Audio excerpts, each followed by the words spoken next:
ప్రపంచంలో మానవుడి ఆహార పదార్థపు అలవాట్లలో వచ్చేటువంటి మార్పుల కారణంగా అనేక విపత్తులు, విలయాలు సంభవిస్తున్నటువంటి పరిస్థితి ఉంది. భయంకరమైన వ్యాధులు పుట్టుకొచ్చి విజృంభిస్తున్నటువంటి పరిస్థితిని మనం చూస్తున్నాం. ఈ మధ్యనే వుహాన్ మార్కెట్లో కరోనా వ్యాపించింది.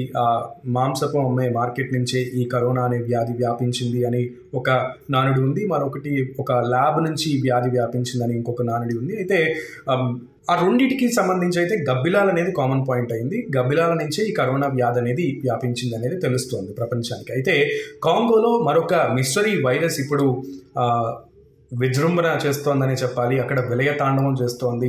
2025 జనవరి 21న ఈ వ్యాధిని గుర్తించారు. కాంగోలో దీనికి 3 యువకులు కారణంగా తెలుస్తోంది. 3 యువకులు నుంచి ఈ వ్యాధి స్టార్ట్ అయింది. ఆ 3 యువకులు కూడా గబ్బిలాన్ని తినడం వల్ల ఈ మిస్టరీ వైరస్ అనేది విచ్చలవిడిగా అక్కడ విజృంభిస్తోంది. 2 రోజుల్లోనే దాదాపు 50 మంది దాకా మరణించారు.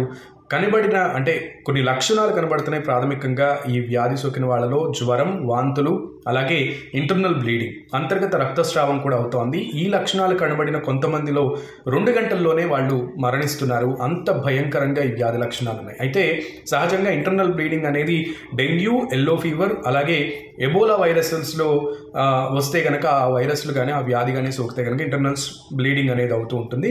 సో వైద్య అధికారులు ఆ విధంగా కూడా పరిశీలించారు, పరీక్షించారు. కానీ ఆ 3 వైరస్లు కూడా కాదు, ఇది ఒక కొత్త మిస్టరీ వైరస్ అంటూ కూడా తేల్చి చెప్పారు.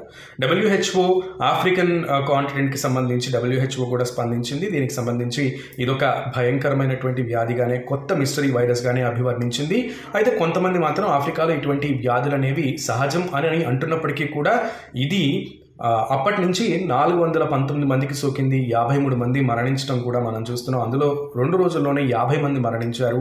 అంటే దీని తీవ్రత ఎంత ఉందనేది కూడా మనం అర్థం చేసుకోవాలి. ముఖ్యంగా 14 ఏళ్ల వయసు ఉన్నటువంటి వాళ్ళు, యువకులు, అలాగే 14 ఏళ్ల లోపు ఉన్నటువంటి చిన్నపిల్లలకి ఈ వ్యాధి ఎక్కువగా వ్యాప్తి చెందుతుంది. దాని ఇంపాక్ట్ కూడా ఎక్కువగా చూపిస్తుంది అంటూ కూడా చెప్తున్నారు. ఈ వ్యాధి అక్కడితో ఆగిపోవాలని ఆశిద్దాం. మానవుడు ఇకనైనా తన వింత ఆహారపు అలవాట్లని కాస్త తగ్గించుకొని విచ్చలవిడి ఆహారపు అలవాట్లను అలవాటు చేసుకుంటాం ఒక ప్యాషన్గా మానుకుంటే బాగుంటుంది అని అందరూ కూడా మంచి ఆహారపు అలవాట్లను అలవాటు చేసుకోవాలని ఆశిద్దాం.